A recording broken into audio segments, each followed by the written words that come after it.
Hey guys, RC Madness here, back for part 2 of our TLR 22 AC 5.0 build. We're going to pick up where we left off here. I completed the turnbuckles. I have the front camber links, the rear camber links, and the front steering links. As you see here, I'll hold these up to the camera so you can see them. The steering links, there is actually a left and a right. This is the right, this is the left.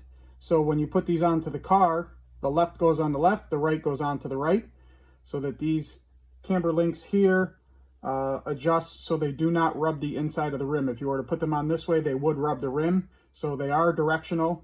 You'll see that later in the build here.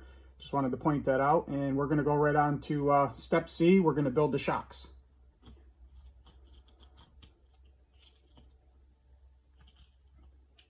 Now what I'll do here for the shocks, I'll do one front shock and one rear shock, and you will need to complete another front shock and another rear shock to complete the build. I just want to do one complete front and one complete rear. That way there, you're not watching me build shocks. You guys can kind of go back and figure it out, and if you have any questions, you can always look at the video. All right, so here we go. We're going to start with the rear. As you can see, the rear shock body is 42 millimeters long, and the front shock body is 36.5 millimeters long. So we're going to start with the rear. So with the rear, there is a couple of seals that are different sizes. I'll hold these up to the camera. Let me just put the shock body down so you can see the difference in the size.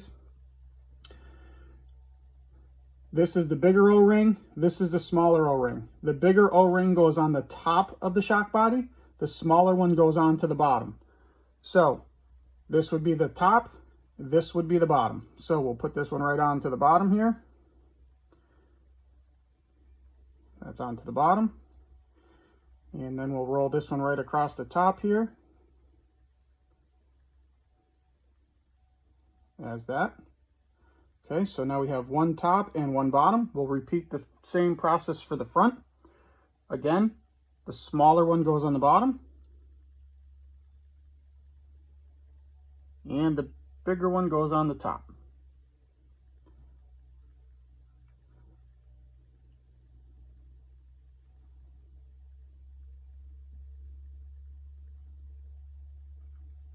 Okay, so as you put them all the way on, they will follow into a groove. There is a groove on the top and on the bottom. Okay, so now that we got that done, I like to do what I call building hamburgers to build the bottom of the shock. And what we'll do is we'll grab one of our smaller wrenches here.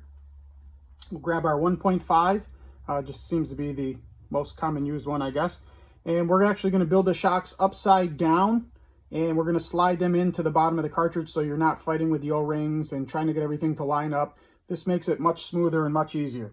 So we're going to look for the bottom, which is here.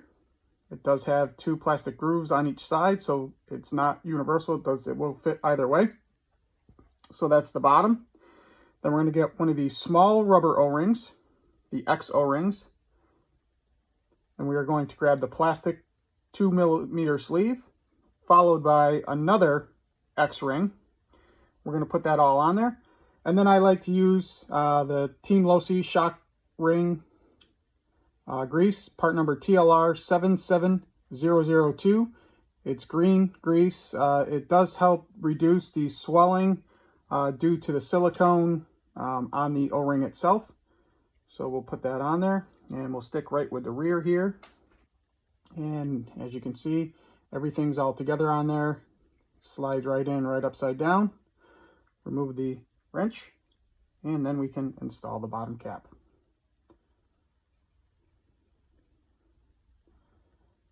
And let's repeat this process for the front. So we'll grab the big plastic O-ring, followed by a black rubber O-ring, followed by the plastic O-ring, followed by the X O-ring, followed by a little green grease. Rub that around there. Now that we got that on there, we can slide that in, remove the screwdriver, and we can screw that bottom of the shock body right on there nice and tight. So as you can see, now we have completed our shock body installation for the rear and for the front. Now let's do the shock shafts. So for the shock shafts, we will start with the rear, seeing we did the rear first the last time. So for the rear, we are going to look for the longer shock shaft. It's going to be 48.7 millimeters, and the front is going to be 42.7. So this is obviously the longer of the two shock shafts, so this is the long. And then now that we have that separated, long and short, there is two different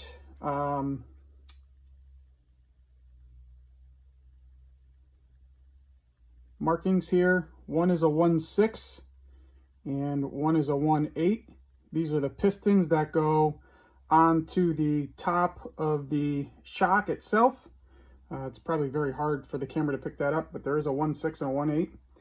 So the 1/8 is going to go on to the rear. There is a little metal ring that goes onto the bottom, followed by the 1/8. And then I also like to use a pair of shock pliers to hold on to the shaft. You could use regular pliers. I don't recommend it. Regular pliers have a tendency to scar up the shock shaft, which over a period of time will cause friction on the seal and it will cause it to leak. Shock pliers, or you can use a regular pair of pliers, just very gently grip onto the shock shaft itself. And then your screw, I like to use a little Loctite. Just a couple dabs on the bottom 3 threads is good. And then let's screw that in. And that's that. Snug it down. And then before we put this in here, I again like to use a little shock grease just to lubricate it. Slide it down in there, and it does slide down in nice. And now let's repeat the same for the front. We got the front shock shaft, followed by the metal spacer, followed by the 1.6 millimeter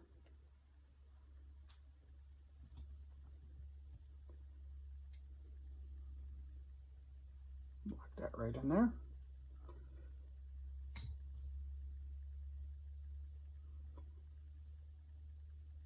Keep that up.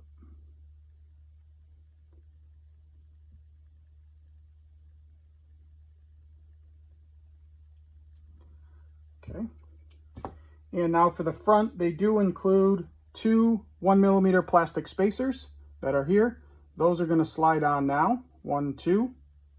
Slide onto the shock shaft. Once again, a little green slime. Slide that on there. Slide that down in there, and it does slide in nice. Okay, now that we've got that, let's put the bottom of the shock retainer on. So for that, we will start with the rear. The rear calls for a 0 degree, which is shorter. This here is the 0. This here is the 2. There is a 2 stamped onto the bottom. Maybe hard for the camera to pick up, but we will do the 0 on the back. So once again, we will hold on to the shock shaft with the shock pliers.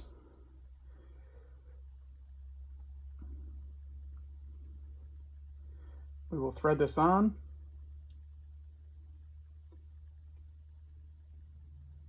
And in the manual, per manual, they actually recommend a 28.5 millimeter stroke for the rear. And we are almost there.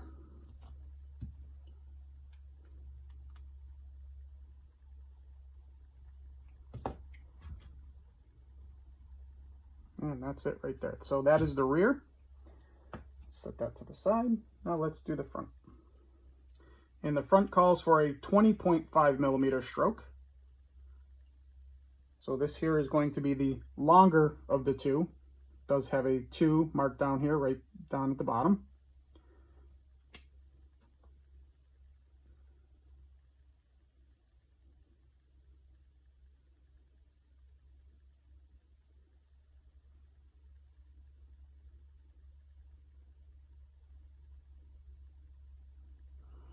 And for the front, we are looking for 20.5, so let's adjust our calipers here to 20.5.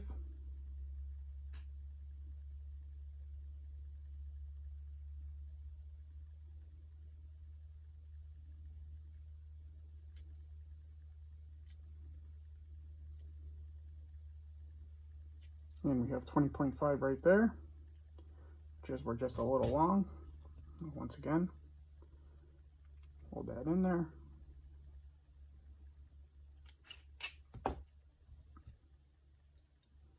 And there we are, we have 20.5. So now that we have our front and rear completely built, let's flip the page here and see what's going on next. So this here, it looks like for the front, we are going to use 37.5 weight, and for the rear, we're going to use 30 weight. So let's go ahead and put that in there. So we'll stick with the process of the rear first. So I like to put a little oil in there. Don't fill the shock body all the way up. And then I like to take the shock shaft and slowly push it up. And what this allows is it allows the air that's trapped underneath there, allows the oil to get down underneath there and release itself.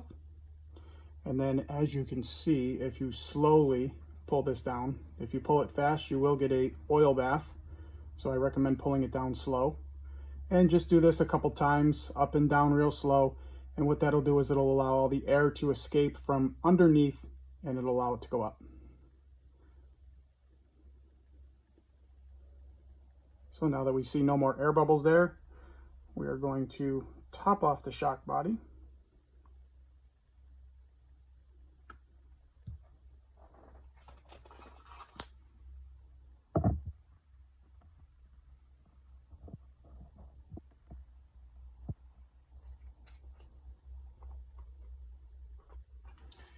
And let's cut this open and get our shock top out of here.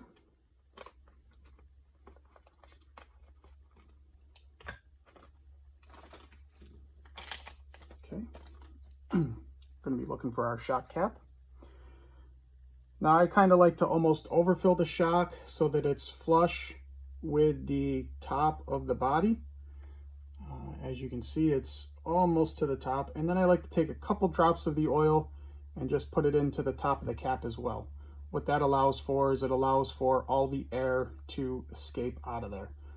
And then just take this, flip this over the top, hand tighten it down. And as you can see, as you hand tighten it down, you will see a little bit of oil escape from the shock bleeder hole up on the top. Let's open our shock bleeder screw because it's going to be next.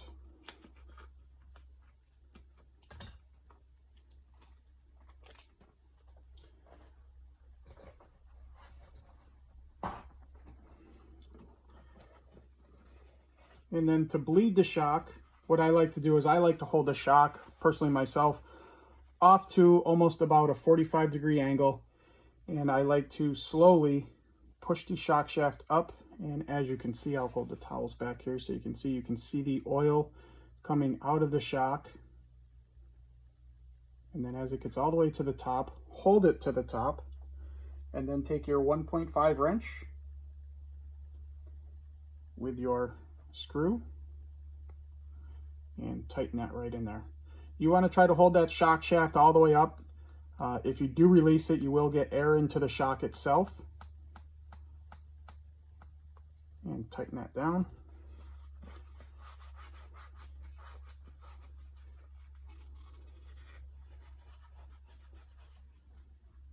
And like I said, keep in mind that these are all plastic threads, so you don't have to go crazy tight.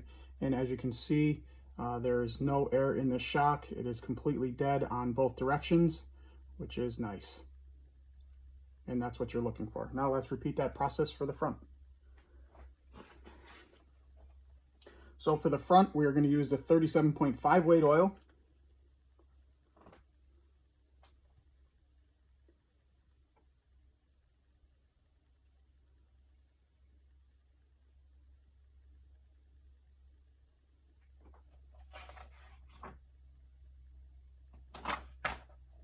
Okay, 37.5 weight oil for the front.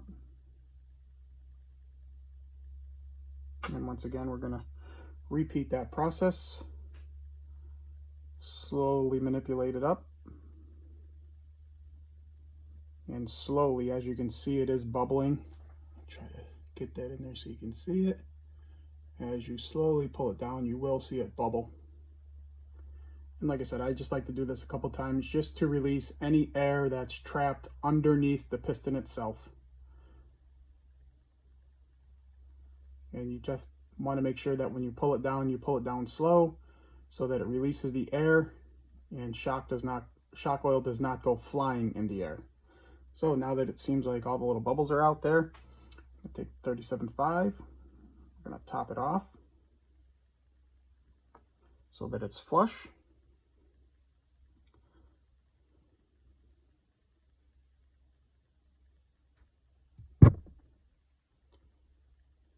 And roll that around there in the cap.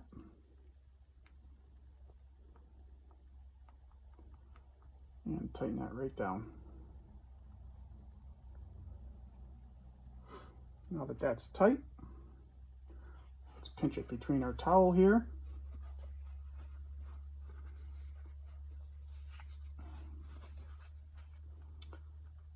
Get our screw ready.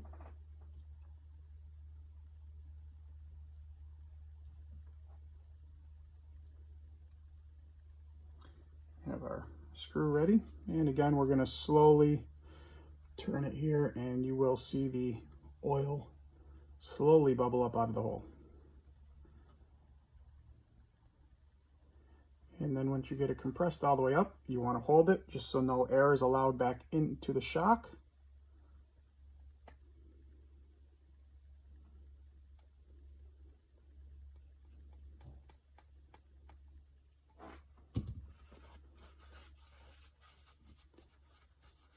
Just wipe any extra shock oil that happens to leak out of the hole. It is okay, it does happen.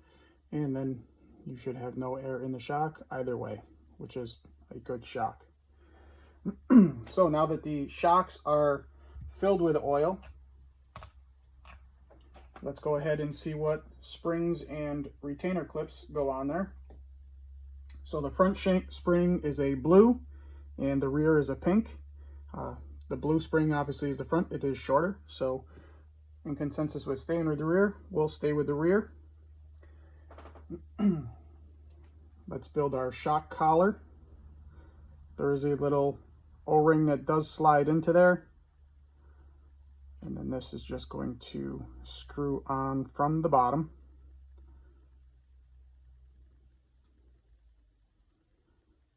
Sometimes these can be a little tricky. You will feel it catch threads. If you feel it start to cross thread, just back it off a little bit. And then once it starts to thread, it goes along pretty quick. And once again, I like to take one of my bigger wrenches. It just speeds the process up, and just spin it.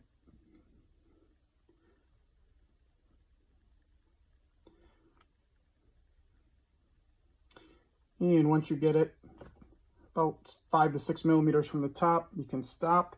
Now that we have that on there, you can slide your spring on. And on the rear, it looks like we go for the standard height.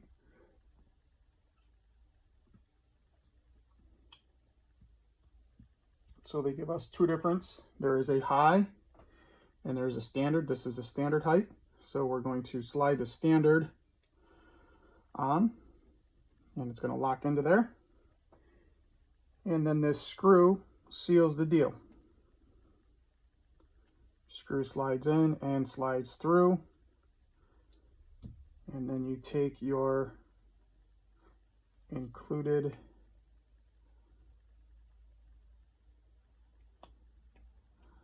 and there we go. That is the rear. That is complete. Let's finish off the front.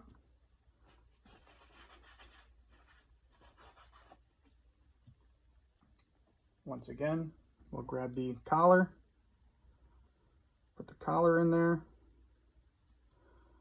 thread the collar on,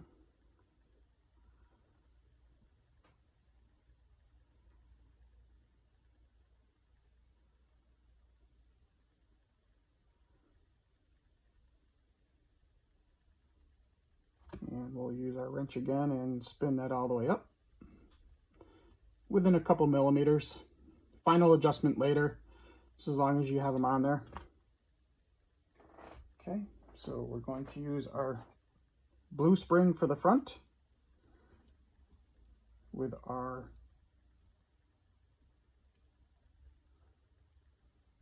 high spacer on the bottom of the shock for the front.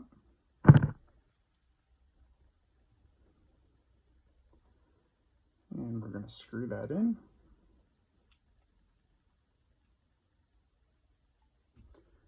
Then we're going to put our little ball end in there. Just a light pinch, that's all you need. So there we go. We have one completed front and one completed rear. Now you can repeat that process together to give yourself your complete set of 4 shocks. And we'll be back with part 3.